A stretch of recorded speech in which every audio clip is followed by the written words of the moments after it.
The Kukuru Mountain, a dormant volcano, houses the Zoldyck Family. They're considered by far deadliest and infamous group of assassins in the world. Their status is so insane that a single photo of a member can be sold for millions. Well, I guess our fund mill is that much worth then? Under their upbringing are 5 children, and one of those children shines out with very high potential of being a professional assassin, the albino kid himself, Killua.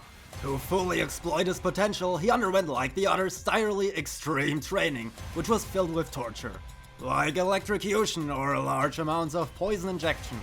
That gave him an extreme resistance to nearly all kinds of poison. Always look on the bright side.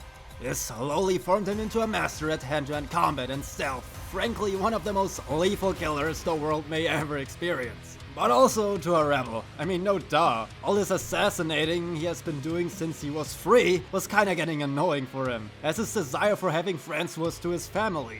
So one day he has injured a brother and his Cyclops mom and ran away from home. And due to interest, he just took part to the legendary Hunter exam. It's there where his desire for friends could finally be satisfied when he met Gone Freeze. Someone Killua is very impressed by in a lot of ways. Certainly it's of good use to go through the extreme exam not alone, though the challenges it provided didn't bother Killua even a bit. In fact, it was boring. Until he met another Zoldyck who persuaded Killua that he can kill the killer inside of him, and thus would eventually betray his friends. So moreover, he murdered his opponent and got disqualified. Thus he stepped back to the dark place he had escaped from, where he was saluted with, what else, but torture! Only thanks to Gon was Killua's father convinced to let his young son go, though he considers it a new method of making his son more of a deadly killer. I guess he's right. Because it wasn't taking long when Gon and Killua discovered Nen, a technique that allows a living being to use and manipulate their own life energy, aka aura. There are also like 6 types of Nen, whereas Killua's one is transmutation. That means he can alter his Nen's substance to something else, which in his case is electricity. I mean, his talent's apparently a 1 in 10 million case.